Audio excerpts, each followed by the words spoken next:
My name is Mark Pierne, and I'm the Principal Solutions Architect in the Technical Service Organization on the Technical Excellence team here at F5. Last year, I discussed federated engineering with microservices and integrations. I also discussed new product SKU microservices and the patterns that we use to combine our hardware and software data models into a canonical event-driven system for our single order delivery. Today, I'm here to talk about an event-driven AI mesh. It's enhancing AI agents with event-driven architecture. So why an event-driven AI mesh? The challenge is that traditional AI systems are not suited for the demands of real-time autonomous workflows across complex environments. Current architectures just lack the agility to process and act on data instantaneously. They fail at this scalability, and as they go to churn, they're resource intensive. The solution to this is to have an event-driven AI mesh architecture. That way, as different agent frameworks go to utilize working with the events, whether they are orchestrated or they are choreographed, the agentic mesh can interconnect seamlessly with techniques that are used to make them more performant, such as a GraphRAG or reflection layers. Now, there's a key point I would like to discuss in this conversation, and that is degradation. What do I mean by that? Well, when you have a well-trained model on data domains that your organization has put together very well, as those are organized over time, the encoder and decoder of different models or different model architectures such as diffusion, fusion, will encounter new data that's not organized. This disorganization makes them less performant over time. Now, you can fine-tune them or do different techniques to make them better, but they'll still degrade. As you get into tasks that are orchestrated, which are controlled, or choreographed, which are natural, with agents, the same thing can occur. If you don't have knowledgeable tribal knowledge employees that are well educated on their domain, then as the tasks become less performant or the knowledge isn't gathered well, your overall system at scale will degrade. So degradation at scale, as if a hallucination or an agent makes up data, well, or a task is performed that it shouldn't, well, that will scale over time. Now, something else that not many people have thought about when it comes to degradation is degradation synthesis. Many patterns are used now to have agents and models create or synthetic data. Well, at scale, that hallucination from a model being trained to tasks being executed, eventually your system, if everyone is synthesizing data, can cause synthesized hallucinations at scale. So today we're going to look at some similar ways that an event mesh can help deal with those issues. So this is an agent demo. I'm going to just this is all run locally, and it's all contained on my model, on my system. I just want to run something to let you see how this could work. Now, in this custom multi-agent framework, you see that I've run events for observability, code processing events, telemetry, and I have the data being pulled off of queues. And I even have a simulation working on the IonQ quantum simulator, just simulator, so that you can see as the agent pulls the data off of a variety of queues off topic paths that I have set up in Solace, that it's able to process that data and get them to other systems. You're going to see some of those systems run throughout this demo as it's processing one here. And as you can tell, it's pulling more and more complex events as it's learning. It does these types of processes through techniques of chain of thought, reflection, and self-critique, and a variety of other processes using a GraphRAG. Now, as it goes to process here, I'm starting a coding event. So it's pulling off a query off of the topic path. It identifies that tests need to be written. Now, this demo is done with simplistic data just to show a point. So as we watch this run here, it begins to process coding out code to a testing suite that's running in a pipeline, which you'll see later on in the demo. I have multiple agents running, and I have it here to one interface so you can see the communication of the main agent. What I did here next is I want to read out of what was going on with the code that it just shipped. And now it's describing the testing suite and unit testing framework that it had to create to deploy the pipeline in Azure with Azure DevOps.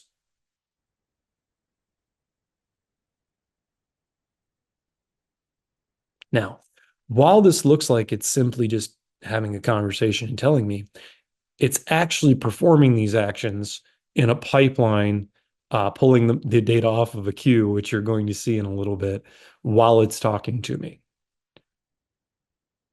I have it here to this chat interface, so that way you can actually see the cascading set of events and see some previous runs to see the interactions of the different events themselves. What I'm currently processing now is that one of the agent's job is to update the dashboarding in Grafana. So I'm asking about the observability to see what happened with the events.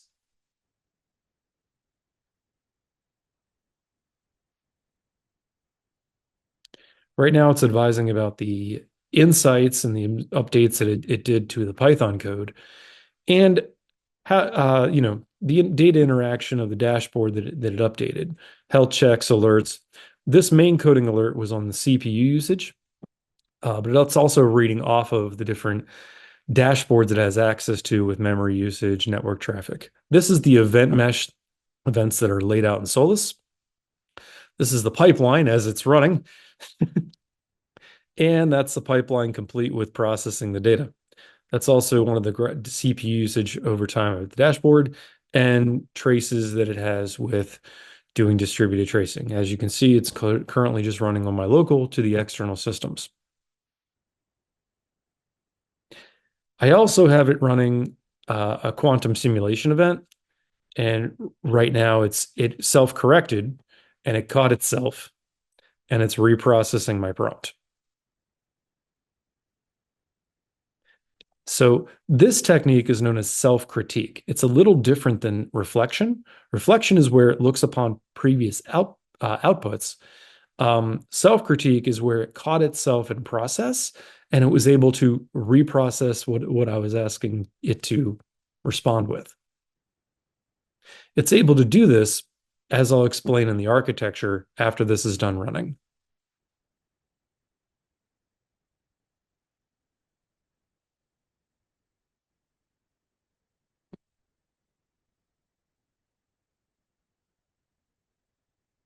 So currently it's just running through the different algorithm process and class that it updated because I actually had a class of code to run the processes. It's going to run through Python that's going to be processed through a circ to run on just the quantum simulator running through Azure.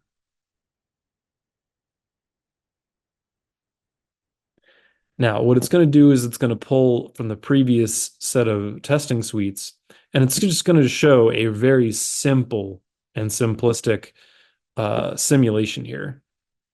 And it just wrote a set of tests to process that.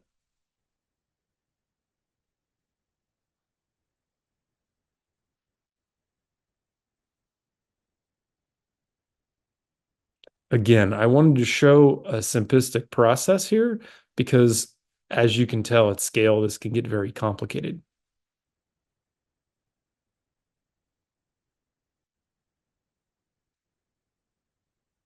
Cool.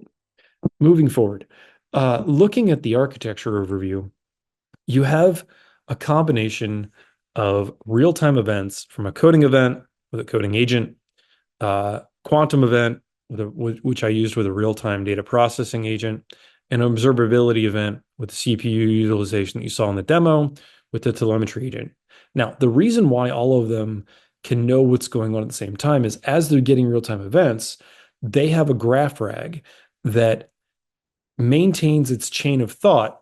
So that way, it kind of applies human-like reasoning to complex tasks, and it puts them in a sequence of events.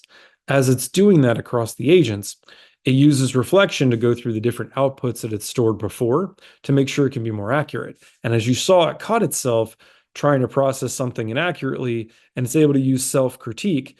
That way it can actually catch diminished performance, or if it begins to self-correct itself. The reason why this is important as you have vectorization or to a unified interface that the client will use, as you saw in my demo, is that if you don't stay on top of degradation, every dollar you spend on AI, because if you're using different services with different models, if you don't have an event mesh in between interacting with them for the data domain's organized, or the task execution by autonomous agents, every dollar you spend, you'll spend more and more because your degradation at scale just grows. So the real-time event broker and the role of Solace, or an event mesh in this case, is that you get high throughput crossing those data domains below latency and messaging. So that way, as it goes to work with a graphing database or vector database or different storage techniques, it's able to move fast enough to adapt and process and execute. Now, the topic hierarchies, as you saw in my previous slide, they act as enabling the message routing to specific agents based on the topic subscriptions that are pulled off the queues. The event mesh facilitates inter-agent and inter-service communications, so that way there's dynamic scaling. So as they have their dynamic knowledge source, the event mesh allows them to interconnect and read off of each other's queues to tell what's going on. And the outcome is that it ensures responsiveness and a fault-tolerant agent communication across the mesh. Configuring AutoGen dynamic agent creation, if you have topic paths you have interconnected, you can have a trigger mechanism that AutoGen or other framework can use to spawn agents that relate to that topic and begin processing. You can use configuration pipelines, as I was showing you, whether it was either the agent executing the information, or you can even use that pipeline execution for re-updating or reprocessing a knowledge graph or data within a vector database. The technical benefit is that dynamic scaling of agents is allowed to be precise and more on demand for resource utilization, or less power processing, and lowers your costs. Now, there's advanced capabilities that you get in contextual AI frameworks. Like, each agent can pull local models from providers like Olama, like you saw in my demo, but you can also use more complex MLOps for MLflow or Kubeflow for handling specific tasks like natural language generation, code synthesis, things like that. Inference pipelines, I did mine by API, but there are people who just want to run main pipelines. That's perfectly fine. The goal is that running within inference, you want to minimize latency. You want to fine tune with context. That way you reduce the degradation. So that way you want to have knowledgeable staff that are organizing their data domains. So that way, as you're fine tuning in any step of the process, you keep things cost efficient and your applications are optimized with real-time task-specific responses and purposes. Now, dynamic orchestration, I'm using Solace as a task router. It distributes tasks based upon the load, priority, execution of topic path. So that way, each agent that's specialized to what it's good at can process with the model or smaller models that may be chained together to operate. A GraphRAG for integration. That way, there's real-time synthesis or retrieval of data, enabling agents to act, to sensitive information. That way, you can keep things secure in the way it processes. The dynamic task assignment, you can use agent registration and matching techniques. That is generally where you have a set of a registry where you can have one agent auto spawn out others. If that works more in choreographed areas where it's natural set of events, you can have event task triggering, and that's where you're based on certain specific criteria in topic path, you could link that to the information already available in a GraphRAG for real-time retrieval to have processing and context-aware task processing. A reflection layer, as if the previous one would kind of be the mechanics of the chain of thought. A reflection layer looks on action to outcome. So with feedback, as they're processing, you have reinforcement learning, memory management. That way you have short and long-term adjustments so that they're more performant over time, whether it's a short task or short retrieval information that it needs versus a longer set of multiple chained events that it needs to be accurate on. It's its way of making sure that data is persisted and any policies or its own aware of improvement can occur. And that way it grows more efficient over time. Scalability and resilience, well, that's where you're going to want to look at having elastic agent pools. So you want to have that. Those old school legacy architectures just don't handle that well. You have to have your serverless, Knative, or container-based services that can spool up or spool down. So that way, as you have horizontal scaling of the data, it can be expanded. You need to make sure you have agentic failover, and that's where an event mesh comes in handy with something especially like Solace, so that if your agents have failover, your data orchestration or choreography in between different systems and data domains has the same effect. That way, your overall AI system as it scales is fault tolerant. Now, an autonomous agent stack. Stack layers, you have API interfaces, control services, learning and decision areas. The API-driven area is really where you're going to have interactions across agents. And as you manage those functions for agents and operations, you're going to have different controlled systems that need to work. Now, having them in a PubSub, fan out, or different patterns across an event service makes that a lot easier. It doesn't matter whether your domain or that you're working with is blockchain and event-based, or it's simply just doing a single order service. The runtime events ensures that agents are able to operate within safe, defined roles. And that way, your technical outcome becomes a modular, highly autonomous state of capable agents. Registry and interfaces means that you need to have a discovery registration, an observability area, and interactive APIs. You'll notice a theme here that a lot of them are very event-driven and very API-focused. That means you need to maintain a high level of end-to-end API security. That way, if you have a centralized registry, it's protected, and it streamlines the agent management. The agentic mesh with autonomous agent interaction enables that agent registration and dynamic discovery agents are found through APIs, which means they can PubSub that data off those topic paths and spool up the effective agent that need to work. Autonomous agent interfaces and functional endpoints, that you can see are discovery, observability. It makes it easier that way if you end up having different humans interact with it, or your knowledgeable employment personnel. You have role-based access control and audit trails between what is the interaction of autonomous work versus non-autonomous work, and what is choreographed versus orchestrated events. Now, something that's really awesome about F5 is that we're exploring internally F5 products that assist in end-to-end or API security.